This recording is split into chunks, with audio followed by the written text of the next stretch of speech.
महादेव नृत्य करने लगे। जिस पहाड़ पर, जिस पर्वत पर भगवान शंकर नृत्य कर रहे थे, उनके डमरू से कुछ शब्द प्रस्फुटित हुए, जिससे शब्द बने और फिर भाषाएं बनी, विद्याएं बनी और वेद और पुराण बने। भगवान महादेव के पैरों की धमक से नीचे एक परधी बनी और उस परधी के दोनों तरफ दो जीव रूपी देव उत्पन्न हुए। ये आदि कहानी कह रहा हूं जो तुम्हें नहीं पता। एक का नाम है ब्रह्मा और एक का नाम है विष्णु। हाँ, कालांतर में तुम सुनते हो विष्णु की नाभि कमल से ब्रह्मा का जन्म हुआ। बिल्कुल ये उसी प्रकार की गाथा है जैसे भगवान शंकर के विवाह में भी गणेश जी का पूजा हुआ था। ये वैसी गाथा है। कैसी गाथा है? भगवान शंकर के विवाह में गणेश पूजन हुआ था। वो आदि गणेश थे और ये इनके सुपुत्र गणेश हैं। ऐसे ही ब्रह्मा और विष्णु रूप में दो देव जन्मे। ये दोनों के दोनों उस शिला को आपस में घुमाने लग गए और इतनी तेजी से घुमाने लग गए कि वो शिला घूमती घूमती घूमती घूमती एक शिवलिंग के स्वरूप में आ गई। वो कहते हम बड़े और वो कहते हम बड़े।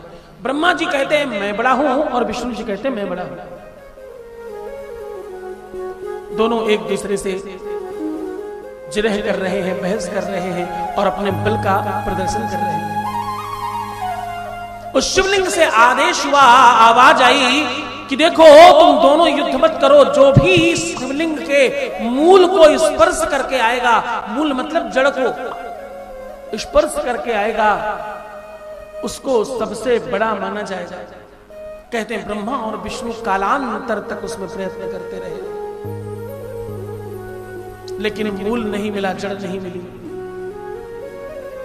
विष्णु जी बाहर आए और हाथ जोड़कर प्रणाम किया, प्रभु परमात्मा ए अविनाशी, मैं क्षमा मांगता हूं और मुझे छोटा बनने में कोई आपत्ति नहीं है। मैंने कोई मूल नहीं देखा, मैंने भरसक प्रयत्न किया पर मुझे कुछ नहीं मिला।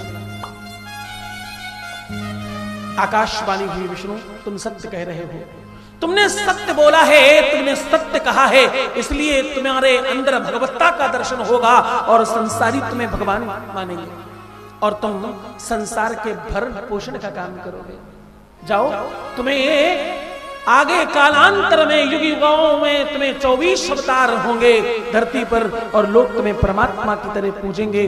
तुम्हें एक लोक प्रदान कर रहा हूं, तुम्हारे अपने नाम पर विष्णु लोक। इस बात में विष्णु बहुत प्रफुल्लित और प्रसन्न हुए। प्रसन्नता से उनके शरीर से एक सफेद द्रव निकला, लिक्विड निकला।